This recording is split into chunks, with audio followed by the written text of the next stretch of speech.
In and out. Hey, I got a city council meeting to get to. Well, good evening, everyone.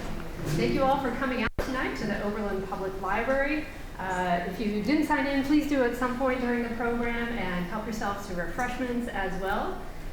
My name is Liz Schultz, and I am the Executive Director of the Oberlin Heritage Center. We're a local historical society. If you've not been to one of our programs, or this is the first time in a while, we do programs around town, here at the library, at various locations. We are located behind the post office and behind Lorenzo's. We're in the middle of the block back there.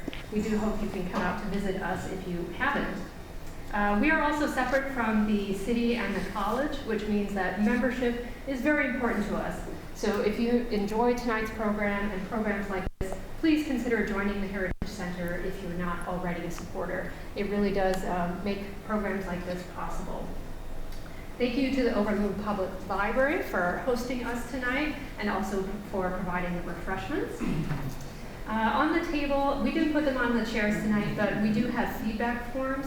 We would greatly appreciate after the program you could take just a minute or two to fill out a feedback form. We read every comment, we take it into consideration for programs that we are going to be doing in the future. So please take a few moments after the program to do that. Just an announcement about some upcoming events. You'll also see on the table postcards for our strategic planning process. We do this about every 5 years or so, so we really try to do it right when we do. And we are going to be having 3 public forums. You can attend any one of the 3. One of them will be right here at the library next Monday. Another one will be at Mount Zion on March 2nd, and then March 11th at Prospect School. That's a Saturday. So please do pick up a postcard and register for that if you haven't already. It's going to be casual conversation. We want to know what you think about community history and what you think the Heritage Center could be doing better to serve you. So we would love your feedback. I was also asked to announce Barb Smith in the red Ohio State there. Just asked me to announce that she has copies of Senior Years and also a monthly publication related to veterans and information about a workshop in Avon Lake about veteran stories and converting those into song within 24 hours.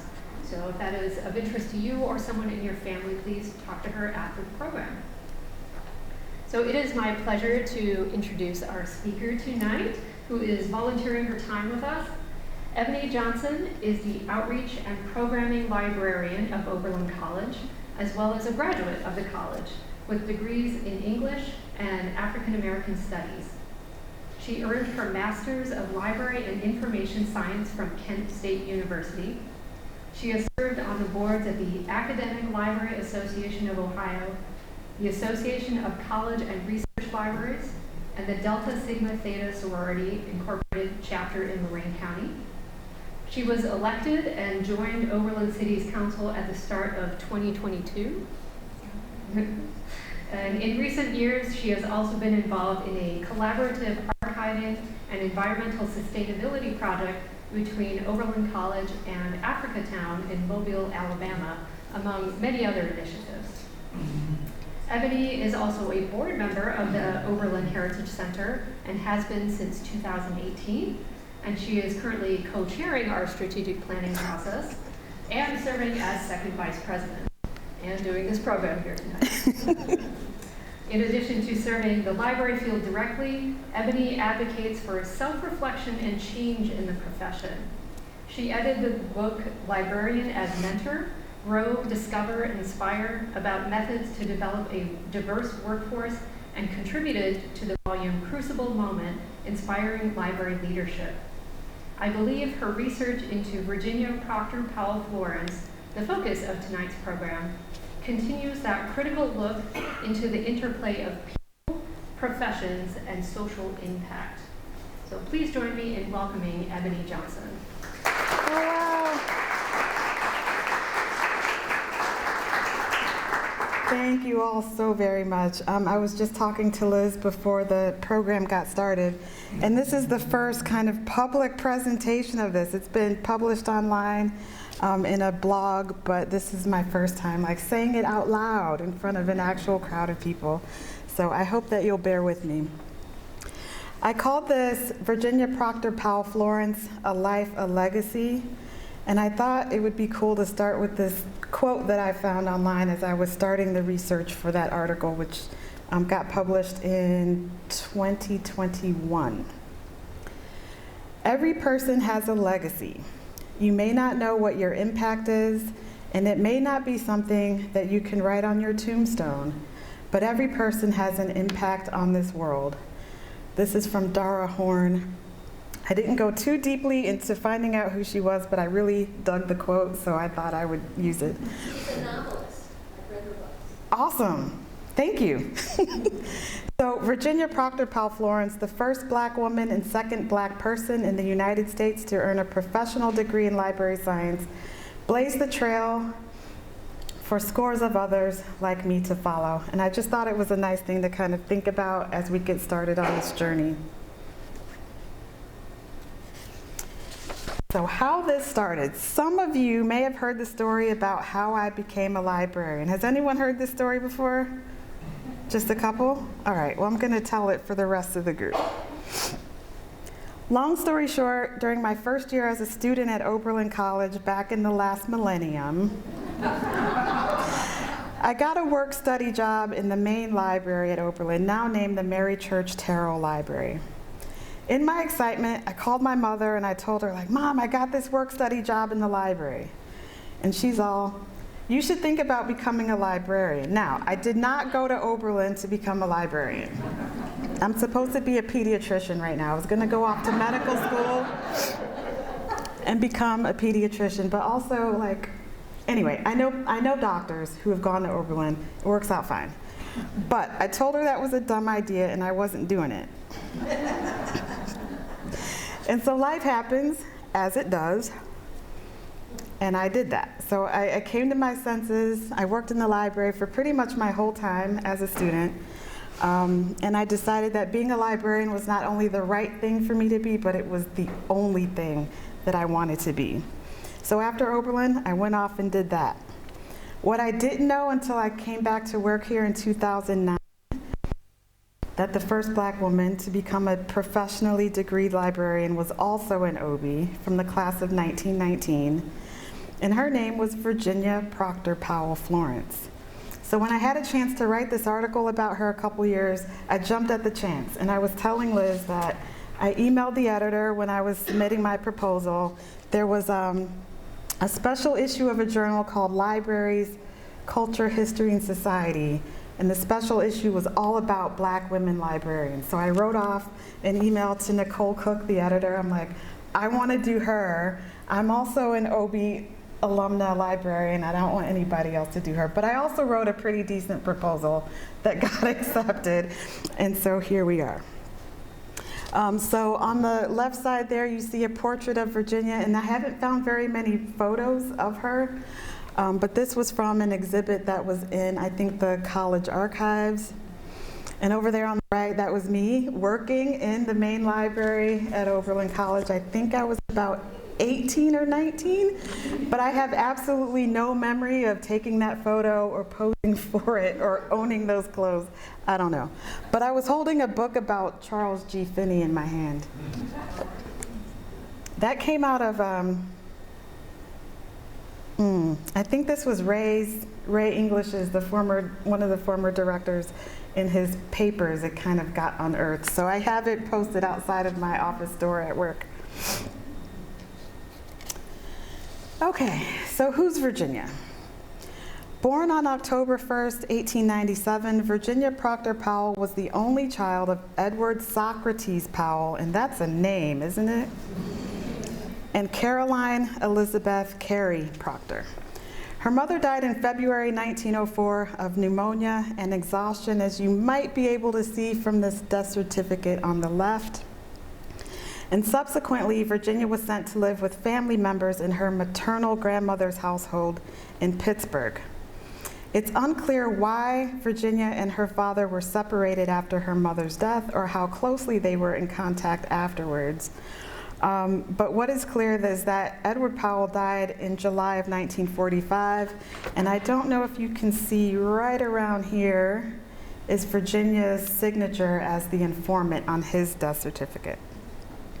So I went down this rabbit hole because I was reading lots of things that indicated that both of her parents died at the same time in 1913, and I was trying to figure out why. Was there some kind of a pandemic? Was there a fire? Like, what happened that both of her parents died? And so I got onto Ancestry.com and started looking up death certificates, and this is what I found. And so, yeah, it's the researcher in me, I guess. I couldn't even help it. So it seems that attending Oberlin College was a family tradition, as Virginia indicated on various alumni college alumni questionnaires that she filled out and returned over the years. And thanks to Oberlin College archives, I was able to get scans of these documents as I was doing my research. Her mother, Caroline Elizabeth Proctor, was enrolled in Oberlin's preparatory course in 1890 and 91. And Virginia listed several relatives who either attended or graduated from Oberlin from the mid-1800s through the early 1900s, including, and I don't know how well you can read this scan here, Sarah Jane Woodson Early, 1856, Hannah Woodson, who enrolled 1852 to 54 at the Oberlin Academy Preparatory School, Sarah Jane Woodson Corron, 1877, Julia Ann Woodson, 1879, and Grace Woodson, 1924. So I wish there was more time to explore this whole family tree thing, because one of her ancestors, Sarah Jane Woodson Early, was an educator, author, and activist, probably among lots of other things. But she was one of the first Black women in the United States to earn a college degree. And when she was hired at Wilberforce University down in southwestern Ohio, she was the first Black American to teach at an historically Black college or university, and also the first Black woman in the United States to serve as a college faculty member. So I was like, I really want to explore all that, but it was kind of out of scope because I was supposed to be writing about Virginia. But I wanted to include that, and maybe that will be the topic of another paper some other time. So after graduating from Pittsburgh's Fifth Avenue School in 1915, Virginia continued the family tradition and enrolled at Oberlin. She pursued a course of study that might be expected from an institution of the liberal arts and sciences like Oberlin, and that included courses in English composition and literature, religion, German and Latin, history, economics, physical training, philosophy, sociology, and the arts, fine arts. In addition to scholarly pursuits, she was active in student organizations such as the Aeolian Literary Society, that's also a mouthful, and the Young Women's Christian Association, or YWCA, as we know it today. So organizations like this did not exist, don't exist on campus these days, and did not exist when I was a student on campus. So I had to do what? Research, correct. So from early on in Oberlin's history, literary and religious societies were important threads in the fabric of the student life experience. The Aeolian Society was one of the ladies' literary societies active on campus between 1846 and 1952, so there's kind of a long history of this particular organization. According to Oberlin's High 1919 yearbook, the Aeolian Society fulfilled its wish to live up to the name of a literary organization and still covers history, politics, in the study of the development of Russian literature. During the time that Virginia was involved in the Oberlin's YWCA chapter, that was 1917 and 1918, the chapter was primarily concerned with uniting the women of the institution in a growing comradeship and in a deepening loyalty to Jesus Christ. Campus activities such as teas and luncheons, practical work, and Bible studies all served as an overall socializing effort to interest and encourage them in the organization's work. And so thanks to the yearbook, I was able to find some pictures of these organizations, and Virginia is highlighted in yellow there and over there as well. I thought that was pretty cool, just to be able to find her. And then I found out, also through the yearbook from 1920, that she lived at Talcott Hall, which is still a dormitory on campus. And it's really hard to see, but I think that is her right there in the middle in the black coat. And so it's kind of neat every time I walk or drive past there, I'm like, Virginia stood on those steps right there.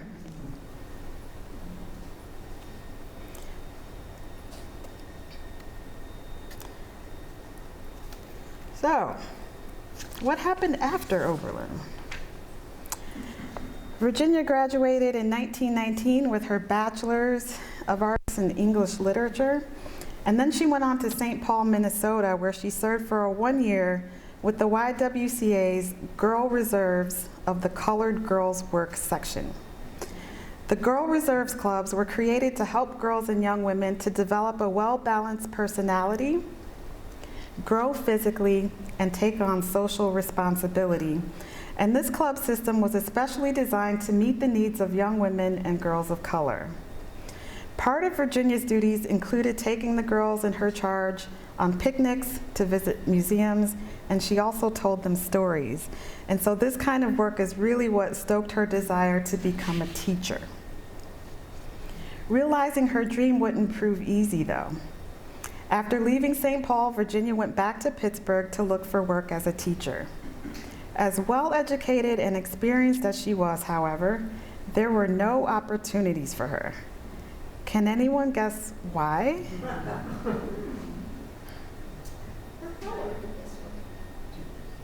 Two reasons? Okay, her color is one. Anyone else have a guess? You're on the right track. So we're up north. We're in Pittsburgh.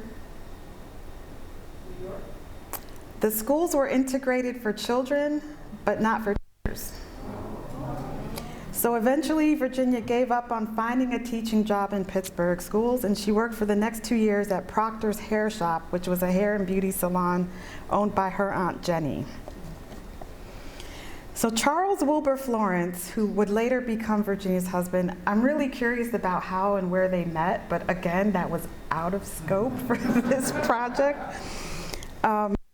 He saw her frustration with trying to secure a teaching position, and very much like my mama did for me, he encouraged her to consider librarianship as a career. The only thing is that she didn't tell him no. As she would recount later in her life, I have always liked books and reading since I was a little girl because I was very much alone. She applied to the Carnegie Library School in Pittsburgh, though apparently the principal of the school was concerned about where she would work upon graduation, since no Black had ever been hired in any capacity in a Pittsburgh area library, and there seemed to be little likelihood that the situation would soon change. Nevertheless, she was accepted into the program, and from what I've read, it was because they didn't have any other basis on which to deny her admission. But in 1922, she began training as a children's librarian. So unfortunately, there isn't time now to discuss all of the kind of otherness and racial discrimination that she faced during the practical portion of her coursework, but that was definitely a part of her experience. So I read a profile of her where the author said, the supervising librarians believed that as a Black student, Virginia should not be allowed to assist white patrons. So while her classmates had the chance to kind of apply the skills and learning that they were getting in the classroom, she had to sort of step aside so that white librarians could assist white patrons. The same was true during storytelling programs for the children. However, she proved to be a quick learner and successfully finished the program in 1923 in spite of these obstacles and challenges. And I was also shocked to find out it would be another 20 years before another black student would be admitted to that school. Her name was Vivian Davidson Hewitt, and I'm pretty sure somebody else wrote a profile on her in this publication I was telling you about. But she graduated from the Carnegie Library School in 1944 and was hired as the senior assistant librarian by the Carnegie Library of Pittsburgh following her graduation. And she is believed to be the first African-American librarian in Pittsburgh. It's kind of a trip, right? Right. So I should note here that it was a little bit of a challenge to find records about Virginia's library school education because there were several names and affiliations for the school. So from 1901 to 29, it was the Carnegie Library School within the Carnegie Library of Pittsburgh, which is basically the public library. From 1930 to 1961, it was the Carnegie Library School within the Carnegie Institute of Technology, which is now Carnegie Mellon. And in 1962, it became the Graduate Library School at the University of Pittsburgh. And even since being affiliated with Pittsburgh, the school has undergone several name changes. I just didn't want to go through all of them, but the library school is affiliated with the University of Pittsburgh now. And I will also take a little aside to say that Virginia graduated from Carnegie Library School with a diploma, which was eligible to be upgraded to a Bachelor of Science degree in library science when CLS merged with Carnegie Tech in 1931. So this offer was extended to all the Carnegie Library School graduates who met the requirements for the BS degree from Carnegie Tech at the time of the merger. And I'm saying all this because as I was reviewing all of these records, I'm like, yeah, she graduated in 1923. And then I saw other stuff that said 1931, and I'm like, well, what happened? And I couldn't figure it out, but it was talking with librarians and archivists who kind of helped me fill in the blanks because they know the history of how all this happened.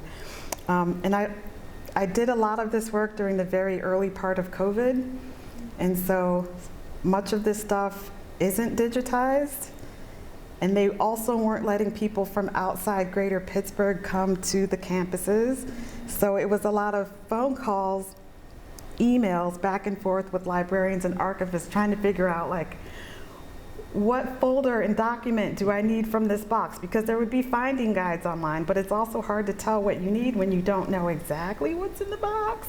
So it was a bit of a mystery. So shout out to all those people for being patient and digging up those boxes and making scans so that I could, whoa. Okay. Carrying on. So in 1923, Virginia's hard work and persistence paid off when she was appointed to an assistant librarian position in New York Public Library's 135th Street branch in Harlem. So I was able to find all these newspaper accounts, which is really cool. By all accounts, this branch was a bustling hub of activity among Black patrons, although it hadn't started out that way. When the branch location first opened in 1905, the patrons were 95% white. And over time, the demographics shifted so that by 1925, the patrons were 95% Black. Ernestine Rose, a white librarian who became the branch librarian in 1920, inherited an all-white staff, but took steps to hire Black library assistants, thereby creating an integrated library staff. Rose's policy also made integrated staffing possible at other New York Public Library branches as well, which seemed to crack the door open for other Black women to join the profession. The 135th Street branch was one of the very few which permitted the employment of Black library assistants, and in 1925, can you guess how many there were? 2. Higher. Higher. 20. 5. And Virginia was one of them. And that included Regina Andrews and Catherine Latimer, and of course, Virginia herself.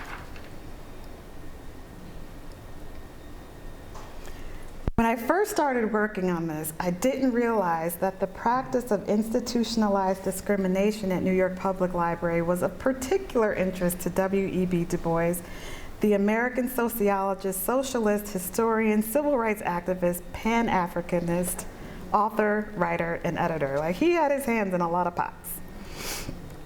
So I was actually giddy. I wish I could show y'all like how giddy I was with excitement when I found a series of letters between Du Bois, Ernestine Rose, who was the head librarian at the Harlem branch of the library, and others in the Public Library's administration during the 1930s, where he advocated for the hiring and promotion of qualified black women to serve as librarians and assistants across the public library system. He even pointed to other major cities like Chicago, which had, quote, a colored population smaller than that of New York and should be looked at as a model of employment opportunity. Du Bois had worked to help Regina Andrews, gain her appointment as first assistant librarian, and was also working on behalf of Catherine Latimer, New York Public Library's first black librarian. Apparently, she had gotten demoted to field worker in the adult education program, and Du Bois sort of took up this cause and got her hired. But I was extra excited when I was searching the internet, and I found some correspondence between Du Bois and Virginia in 1931, where he was inquiring about her experience working in the New York Public Library system, and especially working for Ernestine Rose. He specifically desired to know the facts regarding Virginia's very unpleasant time with Miss Rose so that he could continue to advocate for change. But by the time his letter reached her, she had already moved on to another branch, and she was working, or to another library, and she was working at the Seward Park High School.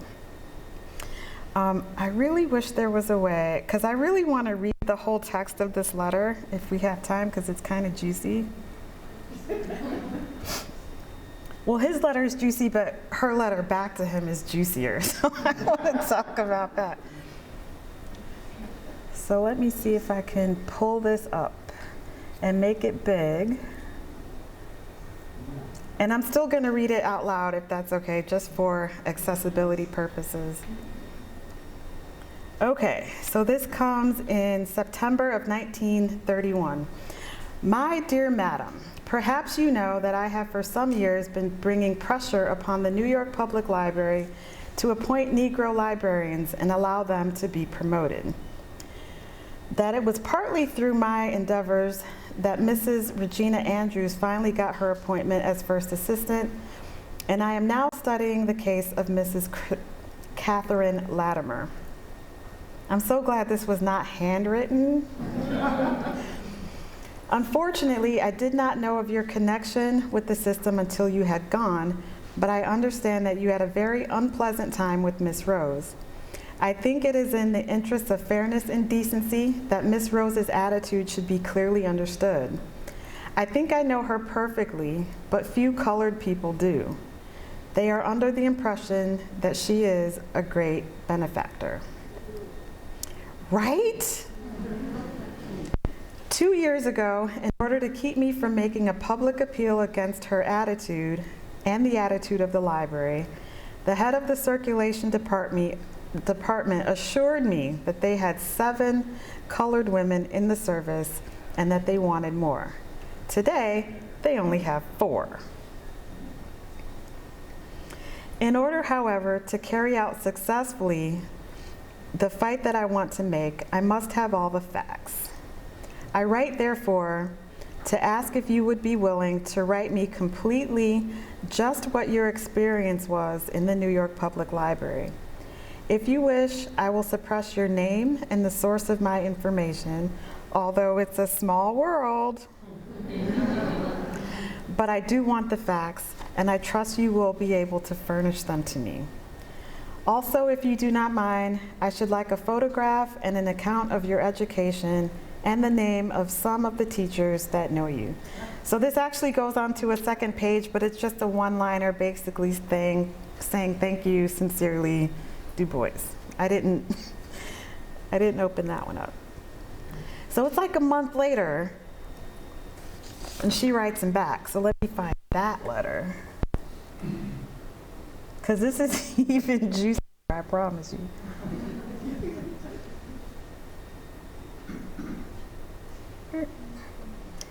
Okay.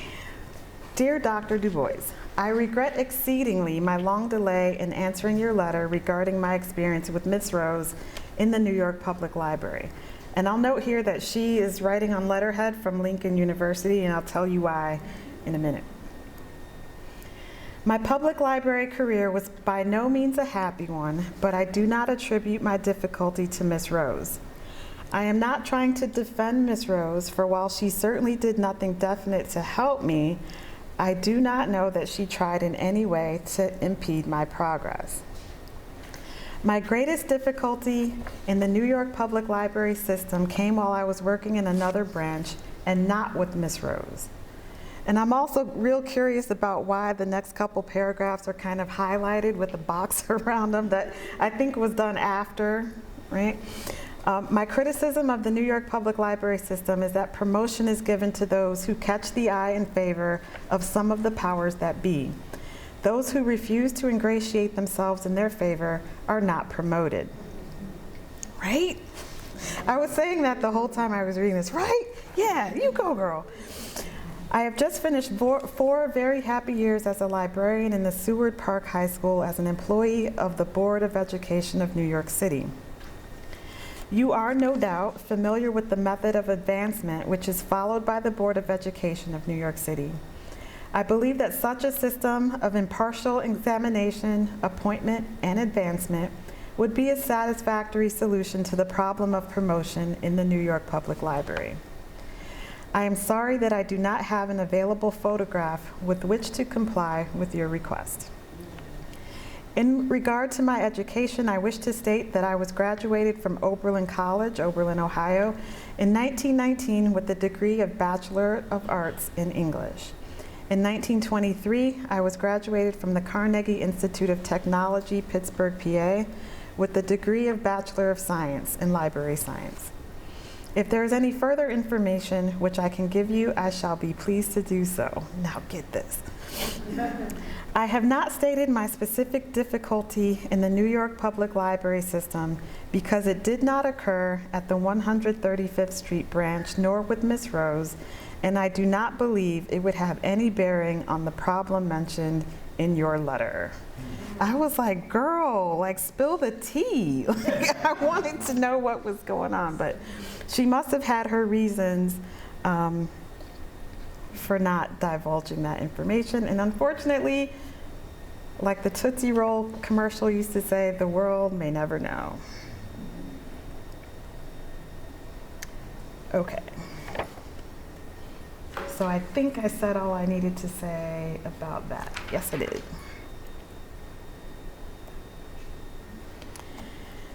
So in 1931, Charles Wilbur Florence, Virginia's husband, served as president of Lincoln University in Jefferson City, Missouri. And so that's where she was when this letter came, which is why it was on that letterhead.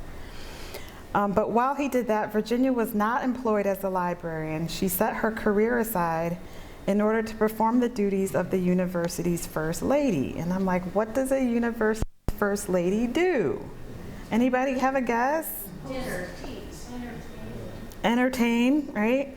She served as the president of the Association of College Women, secretary of the Modern Priscilla Art and Charity Club, and she was a member of several organizations, including the Faculty Women's Auxiliary of Lincoln University and the YWCA.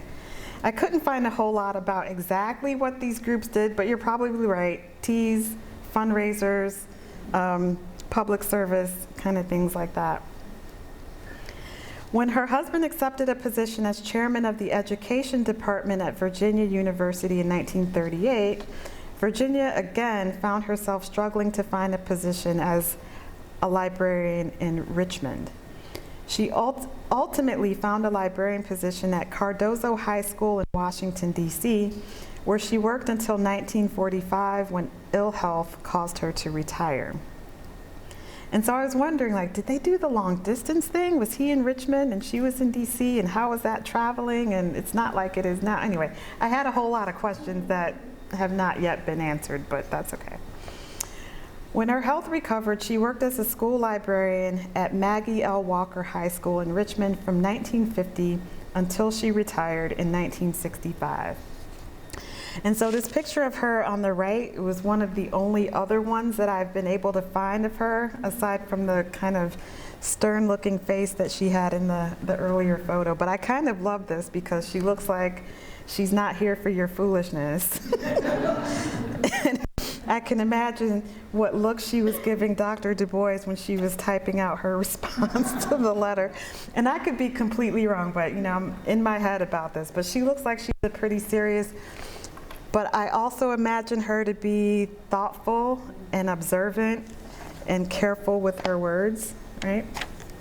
But I love that picture. I wish I knew what time period it was from, but I stole it from Pitt Archives and Special Collections Twitter page, and they didn't have a year that this picture came from, but I really loved it, so I borrowed it.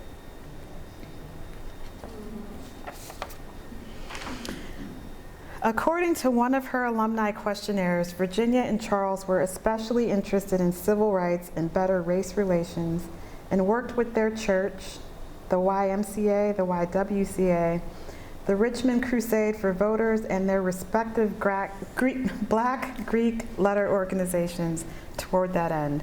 So in the research I was able to find, Charles was a member of Alpha Phi Alpha Fraternity Incorporated, and Virginia was a member of Alpha Kappa Alpha Sorority Incorporated. Charles died in 1974, and Virginia remained in Richmond for the remainder of her life. And I should note here that on the last alumni questionnaire that I found for her in the college archives papers of her, her address was listed as Du Bois Street in Richmond. And like, I made that connection literally last night when I was like typing up my remarks and putting additional photos in here. I'm like, wait, really? Like, how cool is that? So she lived on Du Bois Street in Richmond. In the years before she died, she received many honors and recognition for her long tenure in the library profession, and indeed for being the first Black woman to have earned a degree in library science. In 1981, she was honored by the University of Pittsburgh with a special award for outstanding professional service, and Pitt honored her again in 2004 with a plaque hung in the lobby of the School of Information Sciences. So I asked for tissue because this part always gets me a little verklempt, no matter how many times I read it. While she left behind no direct descendants when she died in Richmond in 1991, I was in college at that. No, I wasn't. I was in high school. I wouldn't have known about her. Anyway, sorry.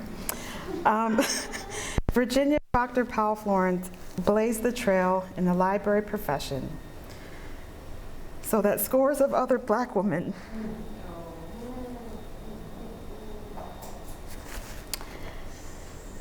could blaze our own trails and continue her lasting legacy. And that, my friends, is the end.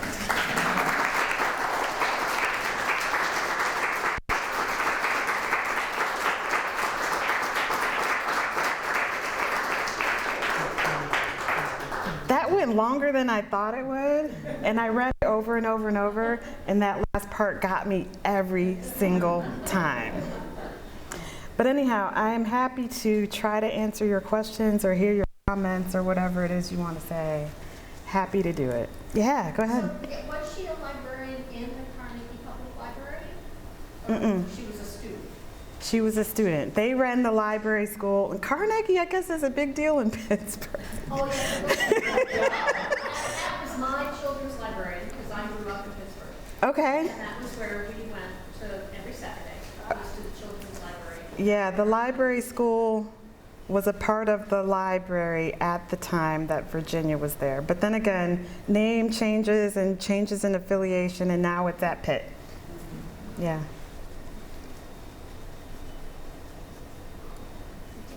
I saw Liz first and then Gail. How about that?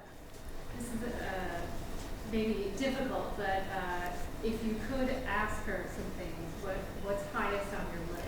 Yo, what was the problem at New York Public Library? I want to know who did it.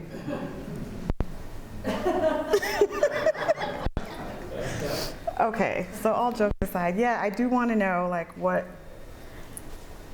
the problem was, who caused the kind of unpleasantness in her career.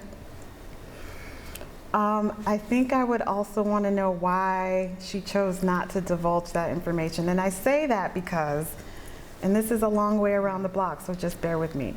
In doing family history and genealogy research and talking to some relatives sometimes, I find out that there's things that they don't want to talk about, which might not seem like a big deal to them at that time, but for us who are coming along 20, 30, 40, 50 years later and we want to try to fill in some blanks, we can't do that because they never told anybody what the problem was.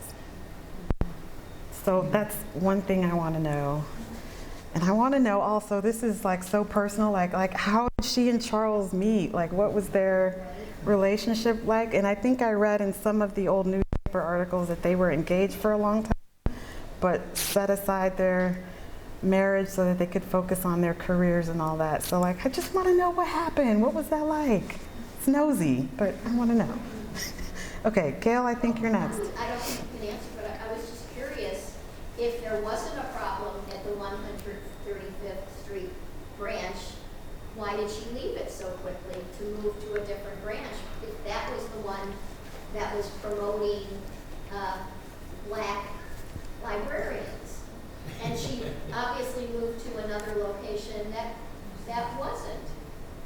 It was. I wish I could answer that question, yeah, because why didn't she stay? But there must have been something happening in Harlem, right, that would make her leave. I don't know. We might not ever know. Any clue what it was what the medical issue was that took her out of commission? It was a long time, wasn't it? How many years was she out of commission? Several, I don't remember. What did I say? What did I say? It was a significant number, it seems. Hang on.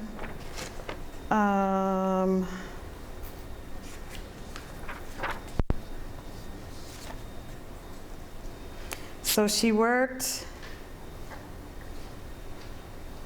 from 1938 to 1945 at Cardozo High School in Richmond, and then 1950 to 65 at Maggie L. Walker. Yeah, I don't know.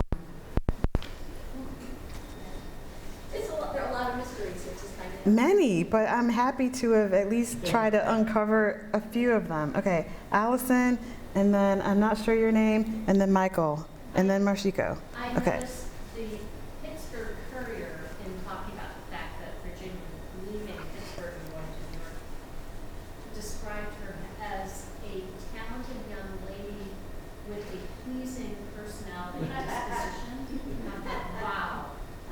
Would they have said that about a white librarian? Or would they have, that they had to point out that this black librarian was actually a pleasing person? I mean, clever or smart or hold on. I think the Pittsburgh Courier was a black newspaper, right? So it's just a different. And so maybe it's a different tone in just journalism, right? But also it might be like hyping our people up, right? Right. Or that she was a woman, and we talk about women. That's right. They want to be sure she's a nice girl. Yeah.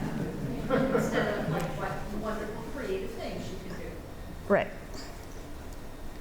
So yeah, okay. I was just wondering, I noticed that the librarians that you talked about representation were women. I was wondering, was between the library considered a woman's profession, or did men also have? I am so glad you asked, because the first black person, I remember at the beginning I said she was the second black person. The first black person to earn a degree in library science was a man named, I hope I get this right, I should have written it down, Edward Christopher Williams, I believe was his name, and if I'm not mistaken, he was from Cleveland, which is pretty dope. I don't know that there's been much written about him, and as a man, he was not included in this issue about Black women librarian, but I'm pretty sure his name was Edward Christopher Williams. I forget when he got his degree and from where. My apologies. I thought about writing all that in there, but I also wanted to be mindful of how much time this might take, so I didn't do that. I apologize. But you can Google him. He's in Wikipedia. I'm sorry for your sake that Virginia's letter to W.B. Du Bois doesn't answer your questions that occurred to you, 50, 60 years later. But it was a beautifully written letter that answered exactly every point he asked. Right, she did not elaborate on a single thing, and she didn't give any clues about anything. Well, she did what she was asked to do. Right, very precise. And I imagine her being very, almost, says the mathematics professor.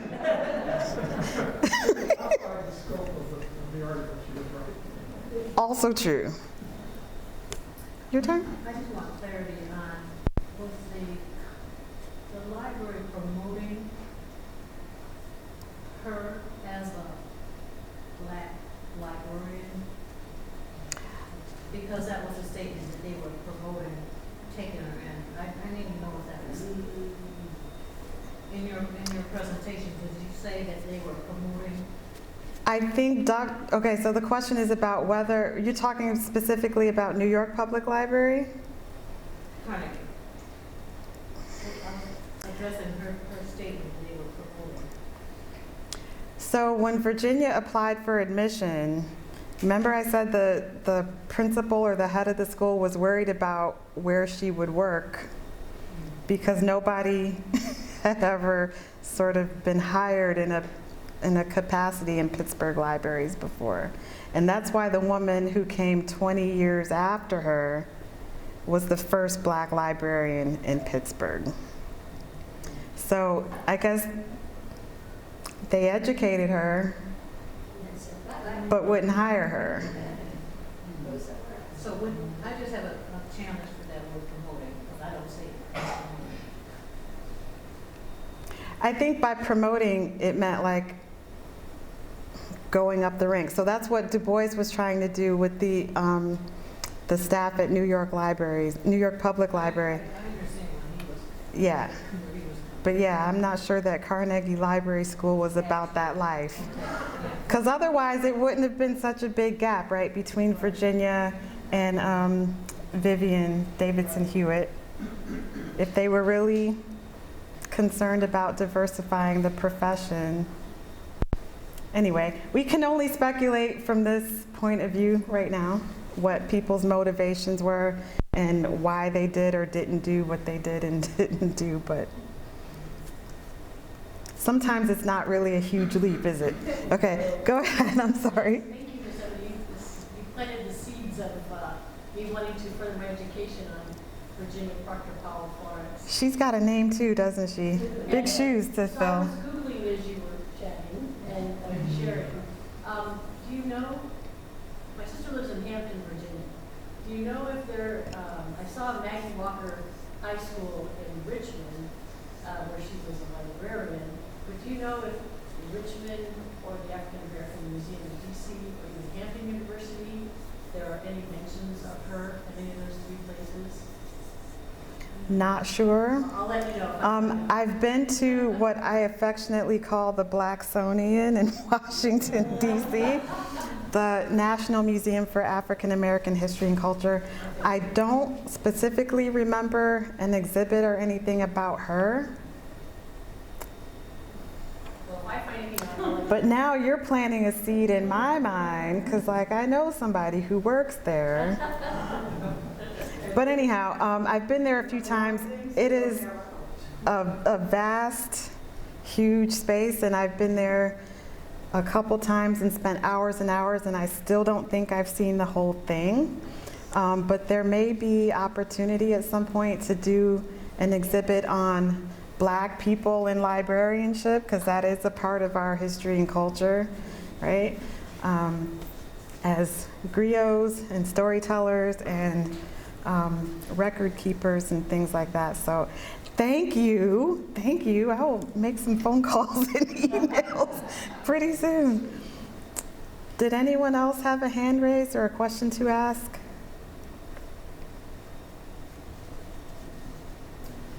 Well, I'll throw this out there. Being Black History Month, I wonder if anybody in the audience and yourself know about the Wereth 11, the African Americans who were killed in second day of Battle of the Bulge. I don't. WERETH 11, Wereth 11. So please, I invite you to explore. Awesome, thank you. Can I make one teeny tiny little announcement and then I'm done? But for some of y'all might know that I am a radio show host on WOBC 91.5 Oberlin College and Community Radio. And so my very dear friend and classmate from Oberlin, Farah Emeka, and I have a radio show called R&B Redux with your Wonder Woman. We're Stevie Wonder fans, and so we call ourselves the Wonder Women. But our first show of this season is on Saturday at 10 p.m. and it is in honor of Black History Month. So we're gonna play some jams that y'all might remember from civil rights era, like Say It Loud, I'm Black and I'm Proud, Be Real Black for Me, stuff like that. So if you have a chance to listen on the radio or stream it on the web, we are happy to have new listeners, and again, it's Black History Month, so I thought I should give a shout out to the Wonder Women and R&B Redux on WOBC. Is that FM? It's FM, 91.5 FM, and I forget the website right now, but you can Google that, WOBC, and you'll find it. We should be streaming live. I think the stream was down for a little bit this week, but we should be good to go hopefully by Saturday night at 10 p.m. I will just remind you of, hang on just a moment. I'll just remind you of the feedback forms. We'd really love you to take just a minute or two. The refreshments provided by the library. And I feel like I had something else, but Barb Smith, if you had any requests for that information. And that Ebony will be dodging to City Council shortly, so she did feel bad about that, but she'll be here. I just a assume little it's bit. still in session, and we're only 26 minutes in, so maybe I can still She may get have a little more there. time to chat with us all. But let's all thank her for the program. Thank you so much.